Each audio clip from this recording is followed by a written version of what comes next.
Hello my dear friends. इसके पहले वाले वीडियो में आपको बताया गया था कि हमें एचसीएफ और एलसीएम से रिलेटेड क्वेश्चन था, उसको कैसे ज्ञात करना है और उसे जांच कैसे करना है। ठीक है, उसके आगे का जो लेसन है वो है आपका अध्याय 1.3 यानी कि 1.3। इसमें आपको ये सिद्ध करना है कि क्या जो संख्या दी हुई है वो अपरिमेय है। जैसे कि आप देख सकते हैं कि आपके सामने क्वेश्चन है, सिद्ध कीजिए कि √2 एक अपरिमेय संख्या है। दूसरा क्वेश्चन है कि सिद्ध कीजिए कि √3 एक अपरिमेय संख्या है। सिद्ध कीजिए कि √5 एक अपरिमेय संख्या है। ये आपको सिद्ध करके बताना है। ठीक है, इसे सिद्ध करने से पहले आप जान लीजिए कि परिमेय होता क्या है और अपरिमेय होता क्या है। परिमेय वैसी संख्या है जिसे हम P/Q के रूप में लिख सकते हैं और अपरिमेय वैसी संख्या है जिसे हम P/Q के रूप में नहीं लिख सकते हैं। ठीक है, दूसरा बात कि जो चीज़ आपको इसमें सिद्ध करना है, जैसे कि अपरिमेय सिद्ध करना है, तो आप उसके विपरीत मान लीजिए। विपरीत यानी कि परिमेय दिया है कि √2 एक अपरिमेय संख्या है, तो आप मान लीजिए कि माना √2 एक परिमेय संख्या है। ठीक है, सॉल्यूशन के साथ साथ हम पूरा उसका फॉर्मेट भी देखेंगे और इसे समझेंगे भी। समझने के साथ साथ इसे पूरा क्लियर भी करना है, क्योंकि ये आपके लिए बहुत इंपॉर्टेंट क्वेश्चन है, आपके लिए भी और आपके एग्ज़ाम के लिए भी, क्योंकि हर बार पूछा हुआ क्वेश्चन है। तो चलिए बिना देरी के आपको सॉल्यूशन बताते हैं। फर्स्ट नंबर क्वेश्चन है कि सिद्ध कीजिए कि √2 एक अपरिमेय संख्या है। ठीक है, तो क्या बताएं हैं आपको कि मान लीजिए कि माना √2 एक परिमेय संख्या है, जिसे P/Q के रूप में लिखा जा सकता है, जहाँ P एवं Q सहअभाज्य संख्या या पूर्णांक ले लीजिए, संख्या या पूर्णांक है, अर्थात Q = not 0। देख रहे हैं, हमने क्या किया है, मान लिया है कि माना √2 एक परिमेय संख्या है जिसे हम P/Q के रूप में लिख सकते हैं, जहाँ P एवं Q सहअभाज्य संख्या या पूर्णांक है, अर्थात Q = not 0। अब आपको बता दें कि ये नया चीज़ आपको देखने के लिए मिल रहा है कि सहअभाज्य संख्या क्या है। सहअभाज्य वह संख्या है जैसे कि हम किसी दो पूर्णांक का HCF निकालते हैं, जैसे मान लीजिए 15 और 16 है, 15 और 16 है, इसका हम HCF ज्ञात करते हैं। तो इसका खंड करेंगे ना, तो 15 का खंड करेंगे तो क्या मिलेगा, 3 × 5, और 16 का खंड करेंगे तो 2 × 2 × 2 × 2, 16 का खंड हो गया और ये 15 का खंड हो गया। इसमें कुछ कॉमन दिख रहा है आपको, कुछ कॉमन नहीं है। तो जब कुछ कॉमन नहीं होता है तो उसका HCF कितना होता है, 1 होता है ना, क्या होता है, 1 होता है। यही आपका सहअभाज्य संख्या है। यानी कहने का मतलब है कि जब किसी दो पूर्णांक में कोई संख्या कॉमन ना हो तब कौन आएगा, 1 आएगा, और वहीं आपका सहअभाज्य संख्या होगा। ठीक है, वैसे आप और भी संख्या लेके बना सकते हैं। आइए आगे बढ़ते हैं। ठीक है, यहाँ तक कोई दिक्कत नहीं है। P और Q सहअभाज्य संख्या है, यहाँ से आप देख सकते हैं। अतः √2 को हम क्या कर सकते हैं, P/Q के रूप में लिख सकते हैं। √2 को P/Q के रूप में लिख सकते हैं। अब यहाँ से इसका सॉल्यूशन देखिए कैसे होगा। यहाँ से हम Q का मान निकालेंगे, तो Q यहाँ भाग कर रहा है, यहाँ आएगा तो क्या करेगा, गुना करेगा, √2 × Q = P। यहाँ से Q का मान निकालिए, Q = P/√2। Q का मान आपने ज्ञात कर लिया। एक बार यहाँ पे आपको क्या करना है, जब Q का मान आप निकाल दें तो आप एक बार दोनों तरफ इसका वर्ग कर दीजिए।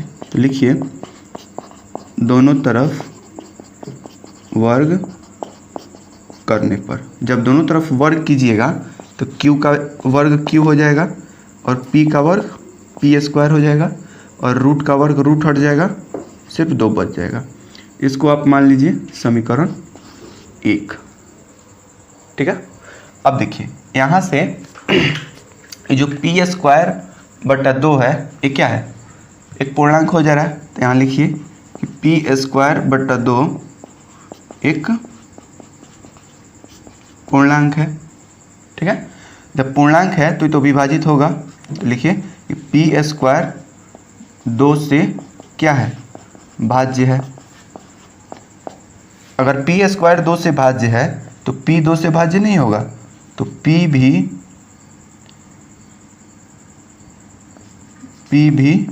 2 से क्या होगा, भाज्य होगा। अगर p² 2 से भाज्य है तो p भी 2 से भाज्य होगा। यहाँ क्या समझ रहे हैं कि p भी 2 से भाज्य होगा। अगर p 2 से भाज्य होगा तो p को 2 से भाग कीजिए और इसे मानिए। देखिए बटा का मतलब भागा होता है ना, तो बटा में कर दिए। अब इसे मानिए क्या कि माना p/2 बराबर यहाँ k1 मान लीजिए। यहाँ k1 इसलिए मान रहे हैं क्योंकि आगे आपको एक और k2 मानना पड़ेगा। आगे आप सॉल्यूशन देखिए, आपको समझ में आ जाएगा। तो p/2 बराबर k1, यहाँ से आप p का मान निकाल लीजिए। तो 2 को हटाना पड़ेगा, तो 2 यहाँ भाग कर रहा है, इधर आएगा तो गुणा कर लेगा। तो 2 से k1 में गुणा कीजिएगा तो एक बार 2k1। अब यहाँ से k1 का मान निकाल दीजिए। तो k1 में 2 है जो गुणा कर रहा है, इधर आएगा तो भाग कर लेगा। तो हो जाएगा k1 बराबर p/2। आप देख सकते हैं कि k1 बराबर p/2 है। ठीक है, k1 का मान आपने याद कर दिया क्या, p/2। अब आप देखिए कि यहाँ से जो मान आपने निकाला है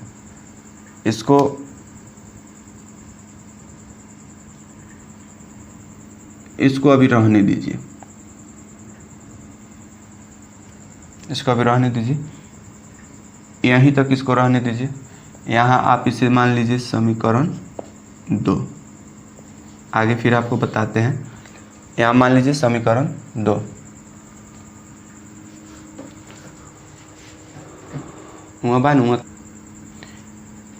तो यहाँ हो गया आपका p/2 k1, इसको मान लीजिए समीकरण 2। अब देखिए समीकरण 1 में, देखिए समीकरण 1 में हम p का मान रखेंगे। समीकरण 1 में तो लिखेंगे कि समीकरण 1 में p/2 k1 रखने पर, तो आप समीकरण 1 ले लीजिए। समीकरण 1 है आपका q² बराबर p²/2। तो q² बराबर p का मान 2k1 का होल स्क्वायर बट्टा 2। q का स्क्वायर बराबर 2 का स्क्वायर करेंगे 4 होगा, k का स्क्वायर k² और 1 का 1 यानी कि k1 का होल स्क्वायर, और ये हो जाएगा 2 का 2। आप 2 से काट सकते हैं, 2 2 ना 4। q² बराबर 2k1 का होल स्क्वायर। अब यहाँ से k1 का होल स्क्वायर का निकाल दीजिए, यानी कि k1 का होल स्क्वायर का मान निकाल दीजिए। तो वहाँ 2 गुना कर रहा है, यहाँ आएगा तो क्या कर लेगा, भाग। तो हो जाएगा 2k1 होल स्क्वायर। या आप इसे लिख सकते हैं 2k1 बराबर q²/2। देखिए सेम प्रोसेस यहाँ से देख रहे हैं, यहाँ स्क्वायर डाल दीजिए, q²/2 p²/2। यही चीज़ आपको वहाँ लिखना है, लेकिन थोड़ा चेंज करके। कैसे लिखना है देखिएगा, q²/2 एक पूर्णांक है, q²/2 एक पूर्णांक है। ठीक है, अगर एक पूर्णांक है तो विभाज्य होगा। तो लिखिए कि q² 2 से भाज्य है, q² 2 से भाज्य है। अगर q² 2 से भाज्य है तो q भी 2 से भाज्य होगा, q भी 2 से भाज्य होगा। ठीक है, यहाँ देखिएगा q भी 2 से भाज्य होगा। सेम प्रोसेस, अगर q 2 से भाज्य है तो q को 2 से भाग कीजिए। जैसे यहाँ लिखे हैं कि p भी 2 से भाज्य है, तो p में 2 से भाग दिया है ना, आपको बताया था आगे k2 मिलेगा, आ गया।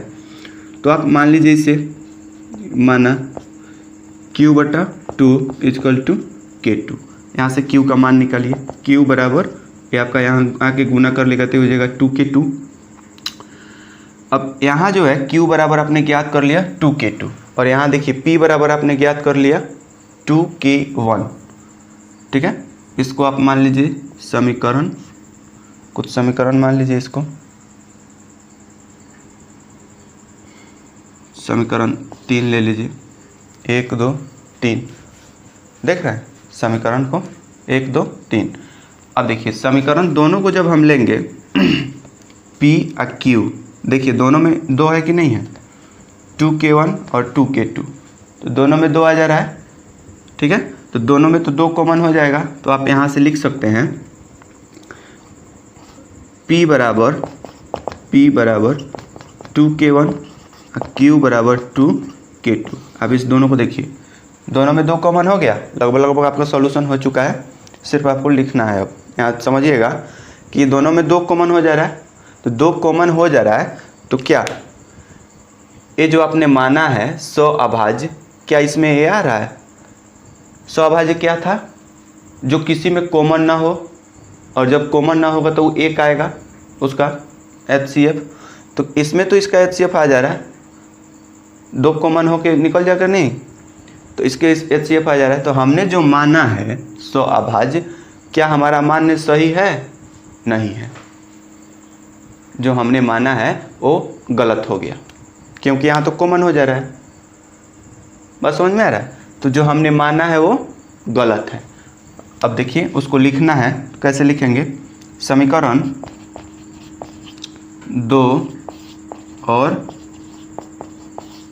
3 से, समीकरण 2 और 3 से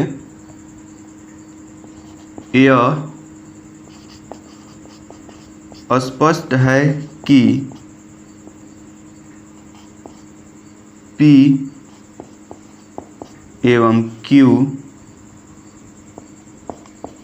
दो का कथी है? अभाज्य गुणनखंड है, जबकि हमने माना था कि P एवं Q सह अभाज्य संख्या है। हमने माना था कि P एवं Q सह अभाज्य संख्या है, अतः हमारा कथन या मान असत्य है, इसलिए क्या √2 एक अपरिमेय संख्या है। आप देखिए पूरे सॉल्यूशन को, आप देखिए एक बार कि जो आपने मान लिया है कि माना √2 एक परिमेय संख्या है, यहाँ तो आपने मान लिया, लेकिन आपने सिद्ध कर दिया क्या कि √2 एक अपरिमेय संख्या है। बस समझ में आ रही है? कैसे माना है, कैसे निकाला है, ये आपने पूरा फॉर्मेट देखा। अगर समझ में आया तो ठीक है, नहीं समझ में आए तो एक बार आप बताइए, फिर से आपको समझाया जाएगा। सेकेंड नंबर क्वेश्चन आप देख सकते हैं कि सेकेंड नंबर क्वेश्चन जो है वो है, दूसरा क्वेश्चन है कि सिद्ध कीजिए कि √3 एक अपरिमेय संख्या है। बस समझ में आ रहा है? तो देखिए सेम प्रोसेस है, √2 का, √3 का, √5 का, एकदम सेम टू सेम प्रोसेस है। बस समझ में आ रहा है? सेम टू सेम प्रोसेस है। तो आपको करना क्या है कि जहाँ जहाँ √2 है वहाँ वहाँ आप √3 डालते जाइए और उसका √3 का अवहल निकालते जाइए। ठीक है, अगर आप इस √2 को लिखना चाहते हैं तो आप इसे लिख सकते हैं, या इसका स्क्रीनशॉट लेके समझ सकते हैं। उसी प्रकार आप √3 को समझिएगा। बस समझ में आ रहा है? पूरा सॉल्यूशन आप देख लीजिए और ठीक उसी प्रकार √3 को समझना है, ठीक उसी प्रकार √5 को भी समझना है। बस समझ में आ रहा है?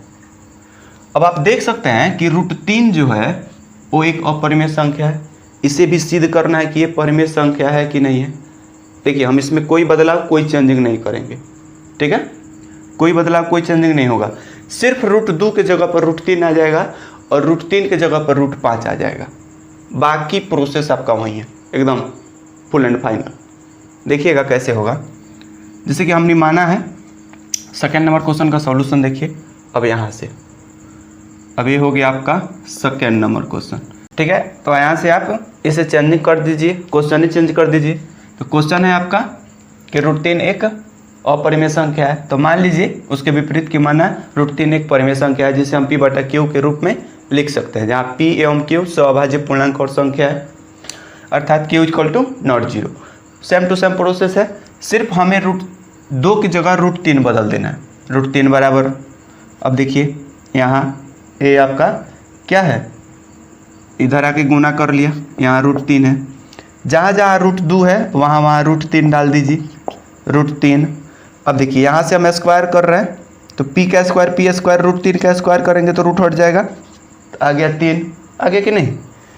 अब देखिए 3, अब p²/3 आ गया p²/3। p² 3 से कथी है, भाज्य है। जब p² 3 से भाज्य है तो p भी 3 से भाज्य होगा, देख रहे हैं, p भी 3 से भाज्य होगा। तो जहाँ जहाँ 2 है वहाँ वहाँ 3 डालते जाइए और एक बार समझते जाइए। जहाँ जहाँ 2 है वहाँ वहाँ 3 डाल दीजिए। देखिए 3 3 3 3 का स्क्वायर करेंगे हो जाएगा 3 तिरका 9/3। 3 से काटेंगे कट जाएगा 3 तिरका 9, ये गया आपका 3, ठीक है। वहाँ गुना कर रहा है, यहाँ के भाग कर लिया 3। अभी उधर चला जाएगा तो हो जाएगा 3k1 स्क्वायर, 3k1 स्क्वायर बराबर q²/3k1। और यहाँ से आप k1 का मान निकाल दीजिए, तो यहाँ से ही हट जाएगा, ये चलाएगा यहाँ, यानी कि 3 आपका यहाँ आ गया।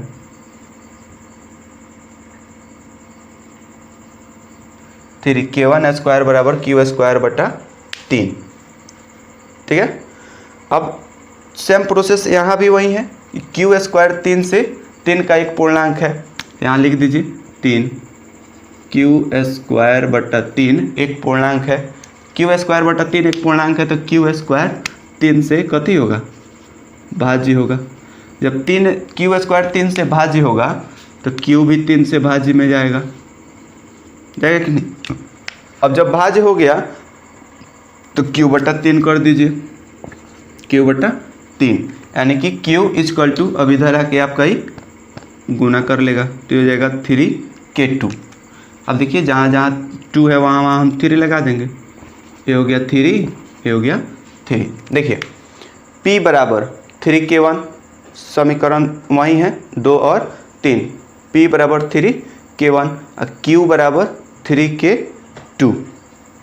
दोनों को देखिए, दोनों में 3 कॉमन हो जा रहा है कि नहीं, तो दोनों में 3 कॉमन हो जा रहा है, तो इसका तो गुणनखंड अभाज्य गुणनखंड हो जा रहा है। जब अभाज्य गुणनखंड हो जा रहा है तो आपने जो माना है कि p और q एक अभाज्य संख्या है, क्या वो मान आपका सही है, नहीं है।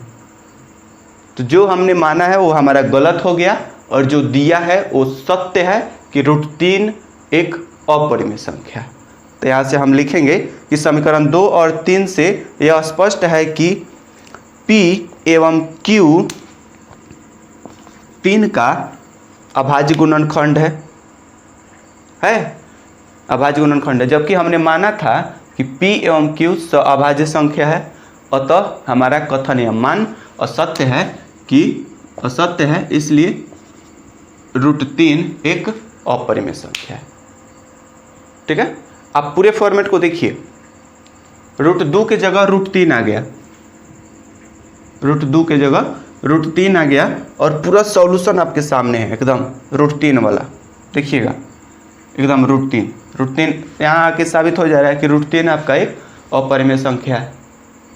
देख रहे हैं, अगर आप इसे लिखना चाहते हैं तो √3 को लिख सकते हैं। ये आपका √3 वाला क्वेश्चन है और उसका सॉल्यूशन है,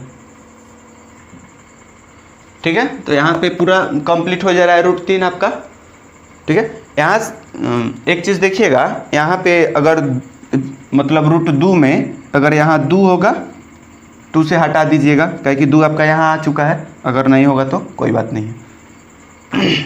पूरा फॉर्मेट देख लीजिए रूट 3 का, क्लियर है। अगर लिखना चाहते हैं तो लिख लीजिए रूट 3 सिद्ध कीजिए रूट 3 एक अपरिमेय संख्या है। ये पूरा रूट 3 का सॉल्यूशन है आपका। उसके बाद रूट 5 बताते हैं आपको, ठीक है, एक बार देख लीजिए। चलिए अब आते हैं रूट 5 पे। रूट 5 पे आते हैं, सेम प्रोसेस। रूट 5 पे आपका सेम प्रोसेस आ जा रहा है। क्या करना है, रूट 3 के जगह रूट 5 डाल देना है, रूट 3 के जगह रूट 5 डाल देना है, रूट 3 के जगह रूट 5 डाल देना है, 3 के जगह 5 डाल देना है। देखिए 5 आ गया। अब यहाँ 5 डाल दीजिए कि 5 से भाज्य है, यहाँ 5 डाल दीजिए कि 5 से भाज्य होगा, ठीक है, 5 से भाज्य होगा। यहाँ आपका 5 आ गया, यहाँ आपका 5 आ गया, यहाँ भी आपका 5 आ गया। बस समझ में आ रहा है। यहाँ भी आपका 5 आ गया, यहाँ भी आपका 5 आ गया, यहाँ भी आपका 5 आ गया। 5 का स्क्वायर करेंगे 25 हो जाएगा। यहाँ 5 डाल दीजिए, यहाँ 5 डाल दीजिए, 5 से 25 कटा दीजिए, 25 हो जाएगा। यहाँ आ गया 5 के 1 स्क्वायर, 5 यहाँ आ जाएगा, उधर से भाग कर रहा है, इधर गुना कर रहा है, इधर के भाग कर लेगा। के का मान आपका मिल गया, के 1 स्क्वायर का मान हो गया क्यू स्क्वायर बट्टा 5। देखिए जहाँ जहाँ 3 है वहाँ हमने 5 डाल दिया है। यहाँ तक आप देख सकते हैं, देखिए यहाँ तक ठीक है। अब फिर यही प्रोसेस आपको यहाँ लिखना है। 3 के जगह 5 लगा दीजिए, 3 के जगह 5 लगा दीजिए, 3 के जगह 5 लगा दीजिए, 3 के जगह 5, 3 के जगह 5, 3 के जगह यहाँ आपका 5 हो जाएगा, यहाँ 5 हो जाएगा। देखिए फिर आपका वहीं आ गया 2 2 3 3 5 5 आ गया। तो फिर आपका 5 कॉमन हो गया, 5 कॉमन हो गया तो 5 आपका अभाज्य गुणनखंड हो जा रहा है। तो जो अभाज्य गुणनखंड हो जा रहा है 5, तो क्या जो मान आपने माना है वो सही है? P एवं Q स्वअभाज्य संख्या है। स्वअभाज्य संख्या आपको बता दिए क्या है। तो ये तो आपका खंड हो जा रहा है, दोनों में से निकल के आ जा रहा है, ठीक है। तो ये आपका मान गलत हो गया, यानी कि आपने जो माना था वो गलत हो गया। तो आप लिखिए कि समीकरण 2 और 3 से, अब देखिए समीकरण 2 एवं 3 से यह स्पष्ट है कि P एवं Q क्या 5 का अभाज्य गुणनखंड है। जबकि हमने माना था कि P एवं Q स्वअभाज्य संख्या है, अतः हमारा कथन या मान असत्य है, इसलिए रूट 5 एक अपरिमेय संख्या है। कुछ देख रहे हैं आप इसमें, उस फॉर्मेट में कुछ नहीं है। एक बार पूरे ध्यान से देखिए, इसको समझिए। तीनों क्वेश्चन का सॉल्यूशन आपको एकदम मिल गया इसी में। आप देख सकते हैं तीनों क्वेश्चन का सॉल्यूशन, रूट 2 का, रूट 3 का और रूट 5 का, तीनों का सॉल्यूशन क्लियर है। अगर फिर भी आपको समझ में ना आए कि हम कैसे सिद्ध करें, तो आप एक बार कमेंट करके ज़रूर बताएं, आपको फिर से समझाया जाएगा, ठीक है।